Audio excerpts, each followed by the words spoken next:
السلام عليكم، اهلا بكم في مطبخ ديما. النهارده هنعمل مع بعض كيكه بارده، كيكه البسكوت بطريقه سهله ولذيذه جدا. اول حاجه معانا المقادير: بسكوت ساده اي نوع انت عايزاه، 3 معالق سكر، معلقتين كاكاو، معلقتين زبده، كوب حليب او كوب لبن. وبعد كده هنحط الزبده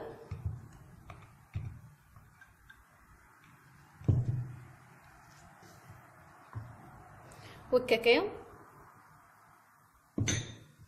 والسكر، هنقلبهم كده. هنحط عليهم الحليب وهنحطهم على النار.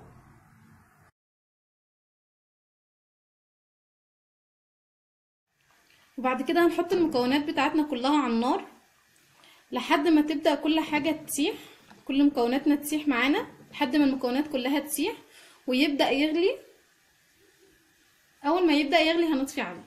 وبعد كده هنكسر البسكوت.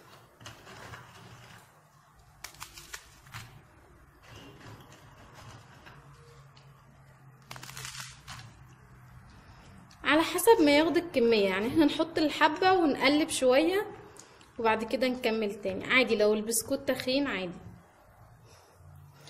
لو البسكوت تخين معانا عادي مفيش اي مشكلة، زي ما انتوا حابين تعملوه ناعم ماشي، حابين تخلوه كده تخين عادي.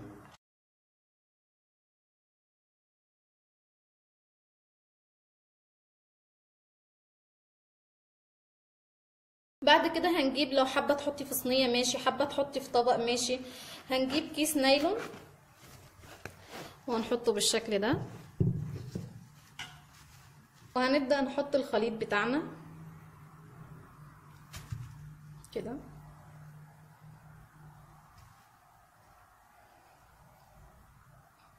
نحط وندوس عليه.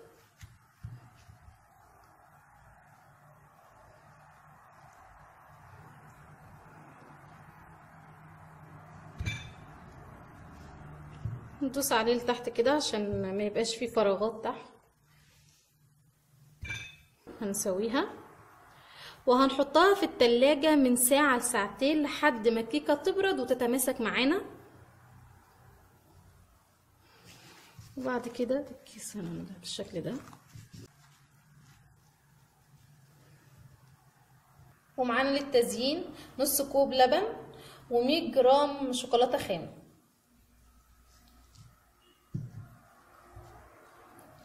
هنحط اللبن على النار ونغليه، وبعد ما غلينا اللبن هنحط الشوكولاتة ونسيبها دقيقتين وبعد كده نقلب. وبعد ما سيبناها دقيقتين هنقلبها. بعد ما سيبناها ساعتين في التلاجة بقت بالشكل ده. هنعين الكيس كده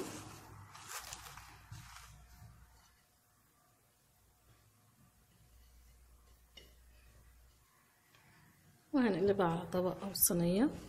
وبعد كده هنعين الكيس الخارجي ده خالص. بعد كده هنحط عليها الشوكولاتة.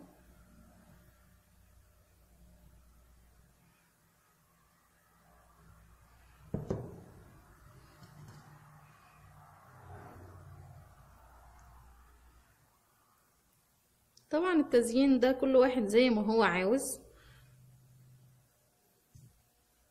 وده شكلها بعد ما خلصناها. ممكن تزينيها بفستق، بلوز، كل واحد زي ما هو عاوز. وبعد كده هنقطعها اهو. وده شكلها بعد ما خلصت اهي. ويا رب تجربوها هتعجبكم قوي، وبالهنا والشفا.